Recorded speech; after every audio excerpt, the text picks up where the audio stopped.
तुम्हा सगळ्यांना नमस्कार. गडकरीजी, तुमच्या संस्थेला 25 वर्ष पूर्ण झाली, त्याच्याबद्दल खरंच म्हणजे 10.5 वर्ष नामला झाली. त्या 10.5 वर्षामध्ये आम्हाला जेवढं जमलं तेवढं करण्याचा प्रयत्न केला. 25 वर्ष हा फार मोठा कालावधी आहे आणि एवढ्यामध्ये तुम्ही इतकं अप्रतिम काम केलेलं आहे. अभिनंदन. आणि हे सातत्य पुढे चालू राहील ही अपेक्षा.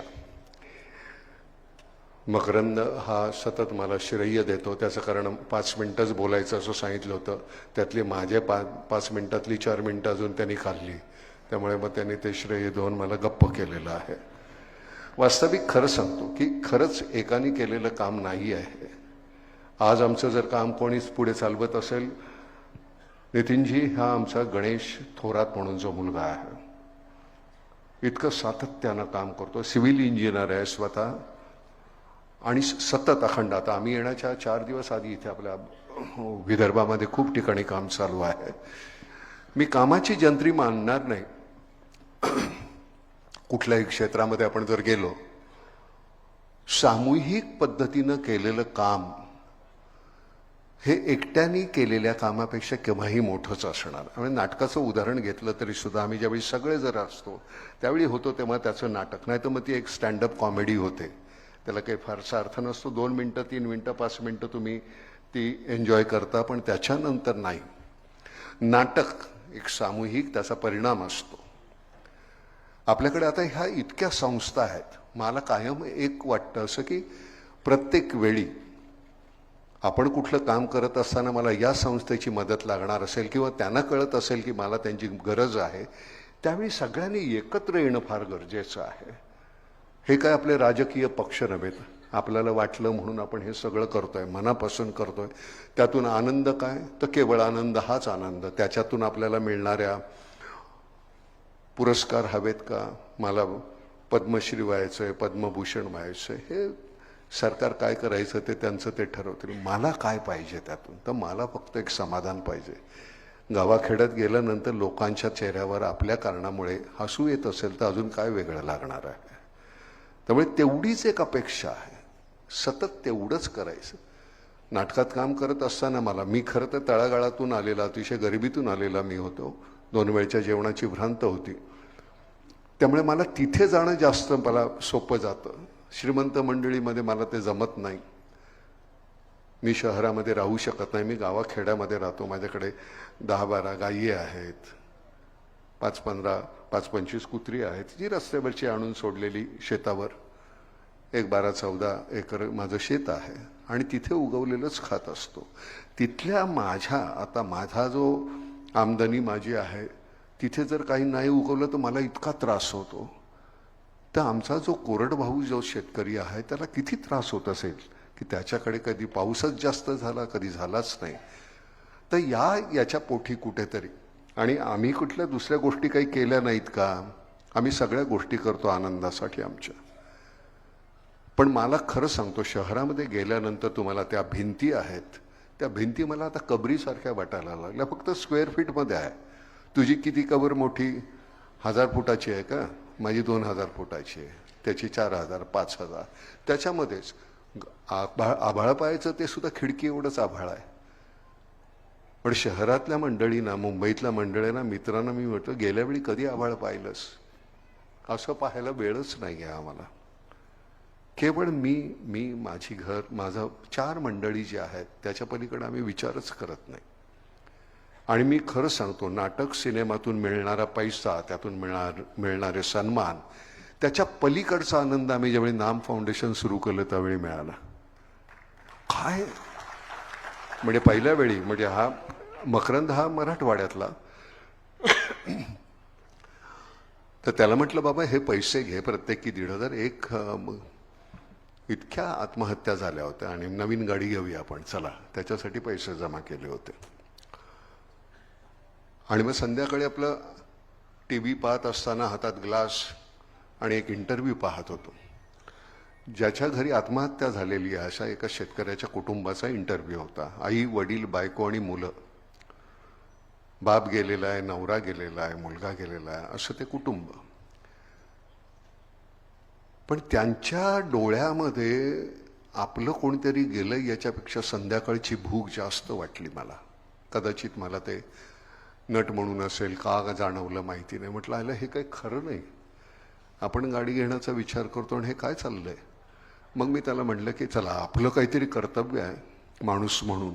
मग हे 1.5 कोटी तू घे आणि प्रत्येकी 15,000 अशा सगळ्या त्या शेतकऱ्यांच्या कुटुंबांना दे. नाही टाळ्या वाजवू नका. हे मला असं वाटत होतं आपण मोठेपणा घ्यावा. निदान मी रात्री झोपताना माझी पाठ थोपटावी त्यापोटी केलं होतं. मला काही अनुकंपा नव्हती, काही नव्हतं. माझ्यातला माणूस मेलेला होता. त्यांच्या त्या डोळ्यामध्ये मला कुठेतरी दिसलं की अरे बापरे आपण खरंच मेलेलो आहे ते सांगत होते. त्यांची भूक सांगत होती. त्याच्यावर मकरंद मला म्हणाला की नाही तुम्ही येऊन ते चेक द्या. म्हटलं नाही हे बरोबर नाही. मला ते देणं मला पटत नाही. तू दे. तो म्हटलं फक्त तुम्ही ते इथे बीडचे आहे. बीडला गेलो होतो आम्ही. तेवढे फक्त तुम्ही द्या बाकीचे मग नंतर आम्ही हे करू. आम्ही तिथे गेल्यानंतर एका वेळी समोर 125-200-250 मुली विधवा. जास्तीत जास्त वय असेल त्यांचं 25-24. एक मूल कडेवर, एक मूल असं खात बोट धरलेलं, खंगलेली सगळी मंडळी. अरे म्हटलं बाप रे म्हणजे हे काम कधी न संपणार आहे. याला पूर्णविराम नावाची गोष्टच नाही आहे. त्यामुळे हे सातत्यानं करा. 15,000 रुपये देऊन तुम्ही ते काही संपणारं नाही आहे. आणि मग तिथून मग आम्ही औरंगाबाद, मग नंतर आम्ही इथे आलो वराडामध्ये आणि सगळीकडे फिरलो जेवढं काही जमत होतं आम्हाला. तुम्हाला खरं सांगतो त्यावेळी नाम फाउंडेशन ज्यावेळी स्थापन झालं 3 महिन्यामध्ये लोकांनी 60 कोटी रुपये दिले. 60 कोटी. एक काल संस्था जी स्थापन झालेली आहे तो केवळ एक विश्वास होता की नाही ही मंडळी काम करतील, कुठे अपलाप नसेल, भ्रष्टाचार नसेल. आणि मग त्याच्यानंतर जे सातत्यानं काम सुरू झालं. आम्ही त्यावेळी म्हटलं होतं की कोणालाही आत्महत्येचा मनात विचार येत असेल तर हा नंबर आहे, एक फोन फक्त करा. मरण्याच्या अगोदर 1 मिनिट तरी माझ्याशी बोल. मला जेवढं जमेल तेवढं मी त्याला थांबवायचं. मला एक साधी गोष्ट, घरातलं बाकीचं आपलं कुत्रमांजर मेलं तरी सुद्धा आपल्याला केवढा त्रास होतो. माणूस करता पुरुष घरातला जातो, त्याच्यानंतर बाकीच्यानी जगायचं कसं. मकरंद मगाशी म्हणताना की आम्हाला त्या एका दाण्याचे आम्ही 100 दाणे 1000 दाणे करतो, त्याची आम्हाला कधी मिळणार किंमत. स्वामीनाथन आयोग हा सुद्धा आता एवढा अंशतः चालू आहे आणि त्याला सुद्धा 20 वर्ष झाली किंवा आता. प्रत्येक गोष्टीला आम्हाला आंदोलन का करावं लागतं. आम्हाला दिसत नाही का. माझ्यासारखा एक मठ्ठ माणूस, मला त्या डोळ्यातली वेदना कशी कळली. आणि सगळ्यात गोष्ट कुठली आहे की आता 2 पक्ष वेगळे असतील, बीजेपी असेल, काँग्रेस असेल, तुमचे आचारसंहिता तुमची काय जी असेल ती, तुमचे विचार काय असेल तुमच्या पक्षाचे, प्रत्येकाची पुस्तिका वेगळी. आपलं तसं नाही. आपण सगळेच एकाच विचारानं आपण आहोत. हे पाण्याच्या संदर्भातल्या मुळामध्ये सुरू झालेलं पाणी हे सुरू झालं ते आत्महत्येपासून सुरू झालं होतं. माझ्या इथं शेतामध्ये करत असताना माझ्याकडे परवानगी आहे की मी खडकवासल्यातून पाणी घेऊ शकतो. तर मी म्हटलं नाही, मग माझ्या जमिनीत मला कसं करता येईल. मोठं शेततळ आहे, मला पाण्याची कमी नाही, 90 फूट खोल विहीर आहे. पण माझ्याकडे जी सुविधा आहे ती प्रत्येकाकडे का नसावी.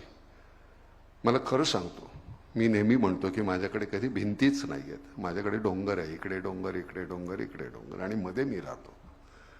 शहरामध्ये नाही राहणं जमत.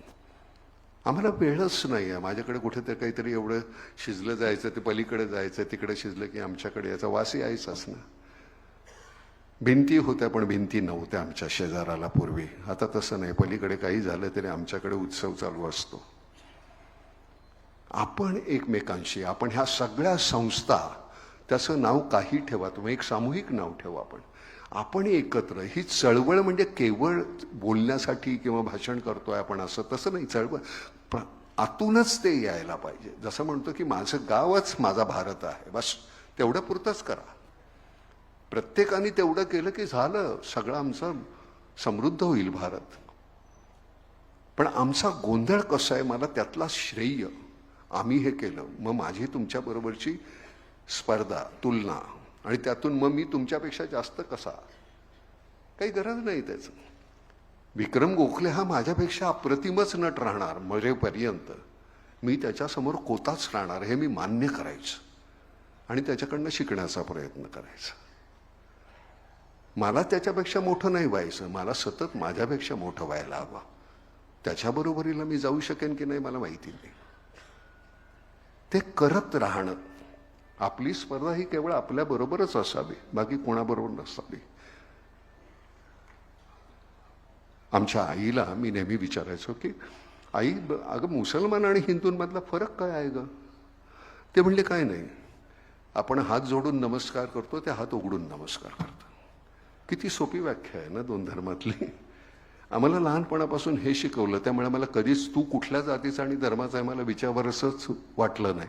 आणि जाती मला माहिती आहे, गडकरी, जाती कधी संपणार नाही. जाती तुम्ही संपवल्या तरी सुद्धा ऑफिसमध्ये बॉस राहणार, ती एक उच्च जात राहणार, मग मधली, मग अजून असे, मग शेवटी पिऊनची.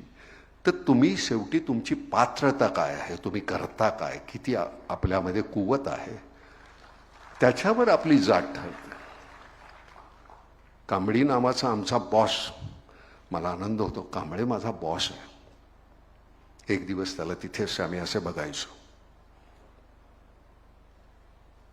ते जातीतला फरक सरते शेवटी आपण कशाने मिटवणार? आपल्या ज्ञानानं, शिक्षणानं. आज मोठ्या मोठ्या पदावर इतकी छान मंडळी आहेत, त्यांची जात नाही कोणी विचारत. मला नाही, तुम्हाला माहिती आहे का माझी जात? माझी जात नाही कोणाला मी सांगितली, कोणी विचारली नाही. मी काय करतो या प्रांगणामध्ये आल्यानंतर मला, मी नट म्हणून मी तुम्हाला काय देतो, इतकी मंडळी मला बघायला जमलेली आहे, तो उधळून द्यायला पाहिजे. झाली फजिती झाली, काय हरकत आहे, सगळेच माझे आहेत, तुम्हीच हसाल ना मला. पण उधळून देणं, उधळून देणं आणि कशाची पत्रत नसणार. गडकरी नावाचा माणूस आहे, म्हणजे त्यांच्या काही वेळे तोंडामध्ये असं काहीतरी अश्लाघ्य शब्द येतात चिडले की हे होत कसं नाही आणि होत नाही कसं, आणि मग ते करून दाखवायचं. सुरुवातीला टिंगल होते त्यांची, काहीतरी उद्याचं काहीतरी फेकतात आकडे सोड आमच्या तोंडावर, हे असं नाही. आणि मग एक 4 वर्षानं, 5 वर्षानं, 10 वर्षानं ते त्याची फलनिष्पत्ती ज्यावेळी आपण पाहतो, मी थोडा अरे नाही ते बोललो होते, मग कौतुक करायला सगळे असतात. त्यामुळे एखाद दुसरा एक असा टोकाचा शब्द वापरण्याची मुभा मिळते मग आपल्याला, कारण ते करून दाखवलेलं असतं ना. कारण मुळामध्ये तुमचं छान व्हायला पाहिजे. हा समाज म्हणजे समाज ना, हा प्रत्येक माणूस माझा आहे, माझं नातं आहे त्यांच्याशी, ही ज्यावेळी तुमची भावना असते त्यावेळी सोपं जातं. त्यामुळे मला आज ह्या निमित्तानं सांगताना तुम्हाला सगळ्यात महत्त्वाची गोष्ट की सगळे मिळून आपण काम करूया. वेगवेगळ्या संस्था वेगवेगळ्या ठिकाणी जर ज्या काम करत असतील तर आपण एकमेकाला जोडून घेऊया. मला काय करता येईल, तुम्हाला काय करता येईल, आपण सगळे मिळून असे. मगाशी मी जे सांगितलं गणेश, आमच्या आता प्रत्येक शहरामध्ये नितीनजी आता आमचे ऑफिसेस व्हायला लागले. ऑफिसेस मी म्हटलं कशाला पाहिजे कुणाच्या घरी राहून, पण नाही आता ती अतिशय गरज व्हायला लागली, इतकं काम वाढलेलं आहे. टाटा आणि महाराष्ट्र गव्हर्नमेंट यांच्याबरोबर आपला MOU झाल्यामुळे आपल्याला कामाची म्हणजे सतत काम, पैशाची भ्रांत नाही, सतत काम करत राहणं. लहान लहान गावामध्ये राहणारी मुलं आता एक एक शहर सांभाळत आहेत, ज्यांना कदर खरंच त्यांना इंग्लिश बोलता येत नाही. आता जर इथे येऊन बोलायला सांगितलं तर ते आम्ही नटमंडळी आहोत, पाठ करून बोलतो सगळं, आम्हाला ते इतक्या वर्षाचा अनुभव आहे, त्यांना 2 वाक्य बोलतो ना, पण काम करायला वाघ आहेत ही मंडळी, आणि सगळं श्रेय आहे ते त्यांचं आहे. गण्या, मी तुझे जाहीर आभार मानतो बरं का, ह्या सगळ्यासमोर फार सुंदर काम करतोयस तू, असंच सातत्य राखा. कारण आम्ही उद्या हे इथून निघणार, त्यांच्या हाती जायला पाहिजे, आणि ती धुरात योग्य ठिकाणी योग्य माणसांच्या हाती जाणे हे फार गरजेचं आहे. नटसम्राट करत असताना मला ज्यावेळी विचारलं त्यावेळी मी म्हटलं हे नाटक नाही मी करणार, मी सिनेमा करेन. नाटक करत असताना तो तेवढा जीव त्याच्यात प्रत्येक वेळी ओतायचा, तर मला असं वाटतं 10 किंवा 15 किंवा 25 प्रयोगानंतर मी मेलो असतो. एकदाच सिनेमामध्ये करताना राहिलं, डॉक्टर लागू किंवा दत्ता भट किंवा आमचे चंद्रकांत गोखले, यशवंत दत्त, सगळ्यांनीच नटसम्राट ज्यांनी ज्यांनी नाटक केले ते सगळे हार्ट अटॅकने गेले. कारण तुम्हाला त्याच्यामध्ये तितकं ओतल्याशिवाय आनंद तो देताच येणार नाही. आणि आमच्यासमोर मी नटसम्राट सिनेमा करत असताना रेफरन्स होता डॉक्टर लागू, दत्ता भट. त्यामुळे आम्ही केलेलं आहे ते एवढंच आहे. तुम्ही त्यांचं ओरिजिनल तुमच्या दुर्दैवानं पाहायला नाही, काही मंडळींना बघायला मिळालं असेल. काय काम करायचं बापरे, म्हणजे तिथनंच हलता यायचं नाही. पुरुष करत असताना गडकरी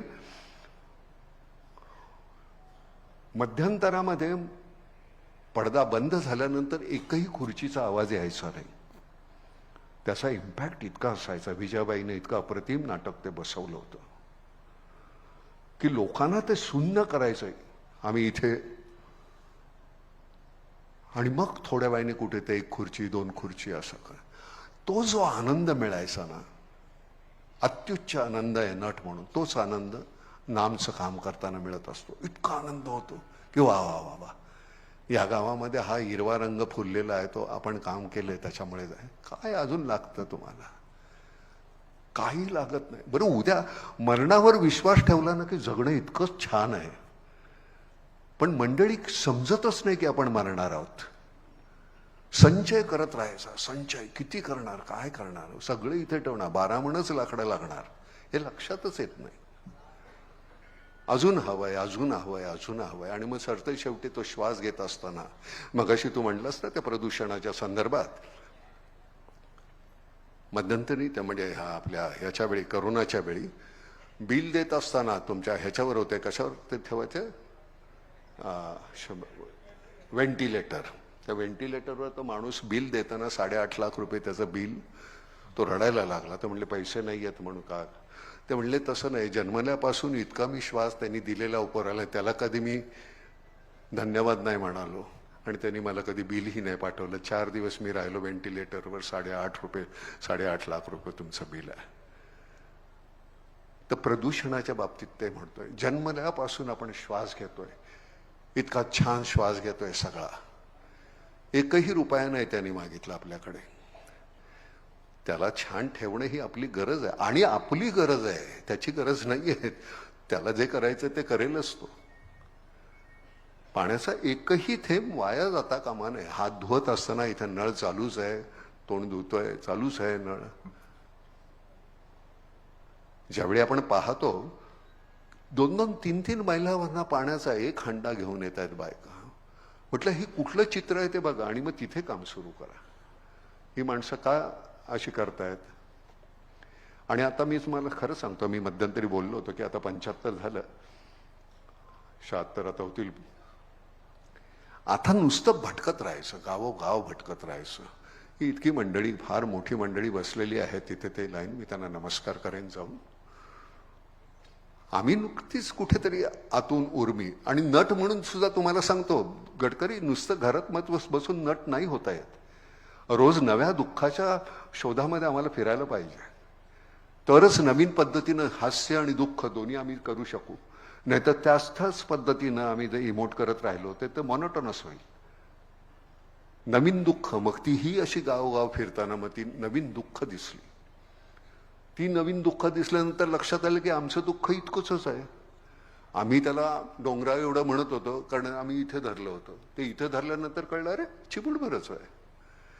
ते आपली शहरामधली वृत्तीच अशी आहे, आपलं जसं गोंजारत बसायचं सगळं दुःख, इथं धरायचं. अरे बापरे केवढं मोठं, काही मोठं नाही आहे. खरं म्हणजे दुःख नावाची ही गोष्टच नाही आहे, मानण्यावर आहे. माझं हे सगळं आहे, सगळं झुगारून देऊन सोडून मी निघून जायचं. मी सुद्धा मातीतच झिरपणार आहे. मग तिथं नाही का मी झिरपलेलं असताना मला थोडा ओलावा पाहिजे म्हणून मग हे पाणी वाचवण्याचा प्रयत्न करतो. गेल्यानंतर आमच्या सगळ्यांनीच हा केलेला आहे त्याग. आपण कधी करणार? किती वेळ झाला? तुम्ही किती वाजता? 10 10:30 आलेले आहात. कशासाठी बसलाय इतका वेळ? काय आहे इथं? काय करमणूक आहे? काय वाद्य वाजतायत? नाच आहे? काही नाहीये. केवळ मी तर अशा ठिकाणी एवढ्यासाठी जातो की माझं कुठे चुकतंय हे मला कळावं, म्हणून मी अशा ठिकाणी जातो. त्याची जाणीव होते की नाही रे, खरंच हे आपल्याला कळलं नाही, आपल्याला हे माहीत नाही. आमच्या घरामध्ये 7 भावंड होतो आम्ही. 6 गेली, मी एकटाच राहिलो. आई नाही, वडील नाही. मग मी नेहमीच म्हणतो माझ्या मुलांना किंवा ह्यांना की म्हटलं माझ्या बरोबरचे कोणीच नाहीये ज्यांना मी माहिती आहे. मी सगळ्यात धाकटा. म्हटलं मला दरडावणारा, मला मारणारा किंवा पाठीवर हात फिरवणारा तसा कोणी नाही.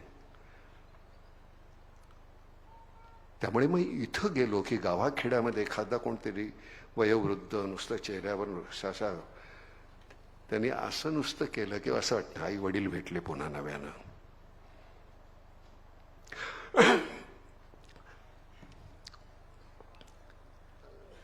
आपण फार तसे सुदैवी आणि दुर्दैवी आहोत. आपल्याला वेदना कळतात, त्याची जाणीव असते. फक्त आपण ती त्या क्षणिक होते आणि त्याच्यानंतर आपण विसरत जातो. तशापेक्षा आपण तिथे थांबायला पाहिजे.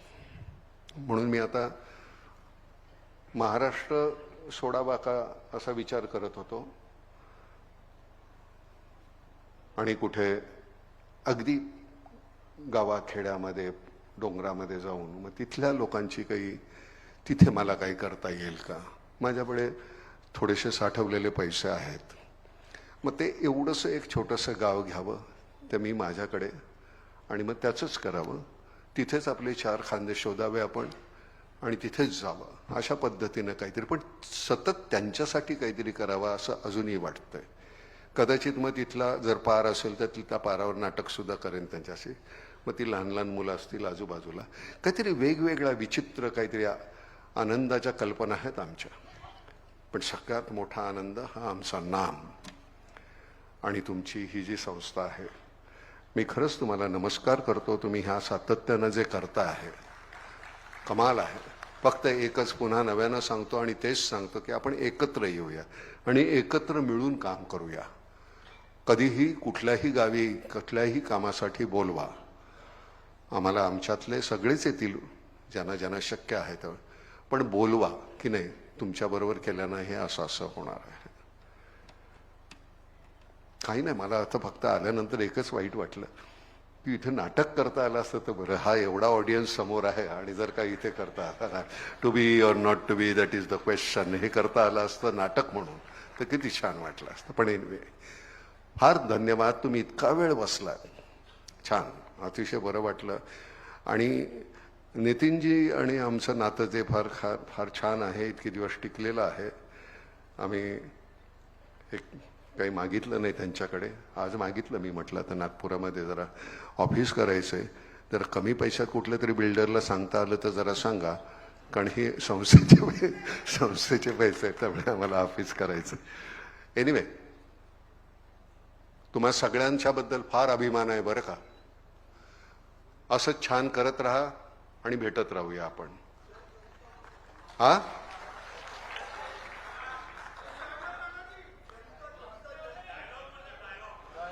मला जोपर्यंत कानाला पैशाचा छनछनाट ऐकू येत नाही तोपर्यंत नरड्यातून डायलॉग येत नाही. धन्यवाद.